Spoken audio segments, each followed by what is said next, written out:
Hello everyone, मैं तूफानी लाल स्वागत करता हूं आपका अपने यूट्यूब चैनल इंग्लिश पितामह में। और आज हम लोग प्रेजेंट इंडेफिनिट टेंस का कॉस्टिव पढ़ने जा रहे हैं। हम लोग एक्टिव पढ़ लिए हैं, पैसिव पढ़ लिए हैं, अब हम लोग कॉस्टिव पढ़ने जा रहे हैं। ये कॉस्टिव बहुत इंपॉर्टेंट और यूनिक भी है, क्योंकि ऐसा जब भी कभी हमारे पास कोई सेंटेंस लिखा हुआ आता है हम लोग नहीं समझ पाते हैं। हमें बोलने की जरूरत होती है, हम लोग नहीं बोल पाते हैं। हमें लिखने की जरूरत होती है, हम लोग नहीं लिख पाते हैं।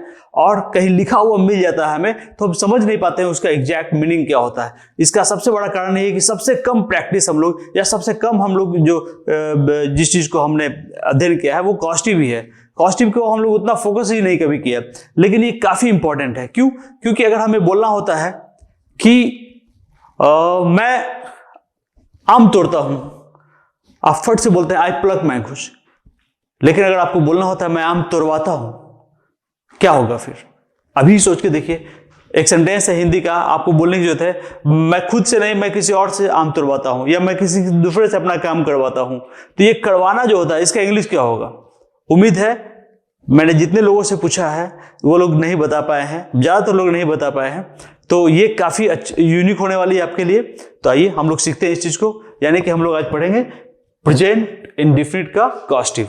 राइट? ये कॉस्टिव जो होता है क्या होता है? वर्ब होता है, कॉस्टिव वर्ब। हम लोग कॉस्टिव वर्ब, इस पे मैंने एक खास वीडियो बनाया है, कॉस्टिव वर्ब @इंग्लिश पितामह, ये एक टाइटल नेम है। आप मेरे चैनल में जाकर के अगर सर्च करेंगे कि कॉस्टिव वर्ब @इंग्लिश पितामह, तो काफी अच्छा डिफिनेशन आपको काफी बढ़िया से डिफाइन किया उसमें, आप उसे जरूर देखें। फिलहाल हम लोग आते हैं, देखते हैं इसका कैसा सेंटेंस होता है हिंदी का, और इसका इंग्लिश क्या होता है। तो हिंदी का सेंटेंस इसका जो होता है, हम लोग हिंदी पहचान इसका जो होता है वो क्या होता है? वो होता है क्रिया प्लस वाता है, वाती है,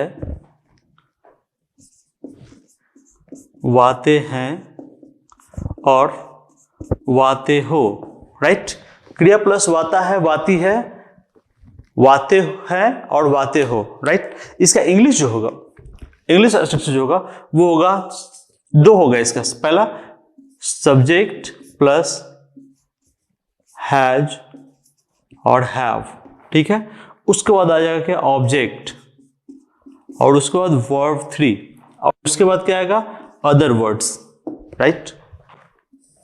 ये पहला स्ट्रक्चर इसका, सब्जेक्ट प्लस हैज और have plus object plus verb 3 plus other words. इसका दूसरा स्ट्रक्चर क्या होगा? वो होगा सब्जेक्ट प्लस गेट और गेट्स, उसके बाद ऑब्जेक्ट, फिर वर्ब 3, फिर अदर वर्ड्स। राइट? ये दो स्ट्रक्चर होते हैं इसके। पहला सब्जेक्ट प्लस हैज और have plus object plus verb 3 plus other words, plus second get और gets plus object plus verb 3 plus other words. दोनों में से किसी का भी यूज कर सकते हैं, यहां कोई कंडीशन नहीं है, कोई शर्त नहीं है कि कौन सा यूज करना है। राइट? आपको ये पता ही होगा कि हैज कहां लगता है, हैव कहां लगता है। राइट? गेट कहां लगता है और गेट्स कहां लगता है। बिल्कुल, मैंने प्रेजेंट इंडेफिनिट टेंस का एक्टिव पढ़ा है, उसमें काफी बढ़िया से समझाया है इस चीज को।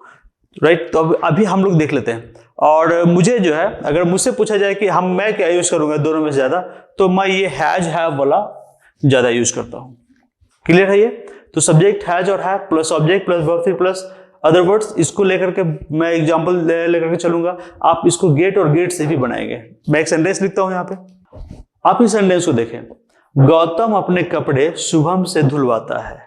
राइट? यहां पर सब्जेक्ट क्या है? धुलवाने का काम कौन कर रहा है? गौतम कर रहा है। गौतम सब्जेक्ट हो गया, तो क्या लिखेंगे? गौतम। गौतम के साथ हैज की हैव क्या लगेगा? तो हैज लगेगा। गौतम हैज। उसके बाद क्या है? ऑब्जेक्ट। ऑब्जेक्ट क्या है यहाँ पे? यानी धुलवाने का काम किस चीज पे हो रहा है? अपने कपड़े, यानी गौतम के अपने कपड़े। गौतम के लिए अपने कपड़े का क्या होगा? His clothes. Gautam has his clothes. धोना क्या होता है? वॉश। तो वर्ब 3 है तो वॉश हो जाएगा। Gautam has his clothes washed, किससे? शुभम से। बाई शुभम से मतलब शुभम के द्वारा, बाई शुभम। गौतम अपने कपड़े शुभम से धुलवाता है। Gautam has his clothes washed bye Shubham. Right? एक सेंटेंस और हम लोग देख लेते हैं इसका। अगला सेंटेंस है अपना क्या? कि मैं अपने बाल पैराडाइज सैलून में कटवाता हूं। ये तो सही है, हम सबका कोई ना कोई एक परफेक्ट सैलून होता है, उसी में जाके हम लोग बाल कटवाते हैं, कोई चेंज नहीं करना चाहते हैं। अलग बात होती है जब कहीं बाहर चले जाते हैं, जरूरत होती है तो कटवा लेते हैं कहीं पे, लेकिन हर किसी का कोई ना कोई खास सैलून या एक खास बार्बर होता ही है जिससे वो अपने बालों कटवाता है, राइट।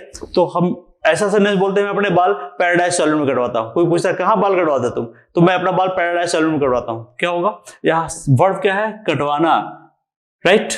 कटवाने का काम कौन कर रहा है, मैं का इंग्लिश क्या होगा, आई के बाद क्या होना चाहिए, हैज या हैव में हैव, आई हैव क्या कटवाता है, ऑब्जेक्ट क्या है, my hair, I have my hair cut, cut का वर्ब 3 कट ही होता है, cut cut cut, cut at Paradise salon, right. मैं अपने बाल पैराडाइज सैलून में कटवाता हूं। I have my hair cut at Paradise salon, Paradise salon, Paradise का पी कैपिटल होना चाहिए क्योंकि एक नेम है, कोई भी नेम का पहला लेटर कैपिटल होता है, right. I have my hair cut at Paradise salon, right, SALON salon. Clear है ये? तो हम लोग अब कॉस्टिव भी समझ चुके हैं, लेकिन सिर्फ इतना समझने से नहीं होगा, आपको हिंदी का सेंटेंस खुद से कंपोज करना होगा। ये वाता है, वाती है, वाते हैं, आप लोग खुद, मैं मछली पकड़वाता हूं, मैं आम तोड़वाता हूं, वे लोग खेत जोतवाते हैं, वे लोग जमीन बेचवाते हैं, इस तरह का काफी सारे सेंटेंसेस आप हिंदी में लिखे और उसको इंग्लिश ट्रांसलेट करें इस पैटर्न पे जो स्ट्रक्चर मैंने बताई है, राइट। तो हमारा ये कॉस्टिव भी, प्रेजेंट इंडेफिनिट टेंस का कॉस्टिव खत्म हो चुका है, राइट। Okay, thank you.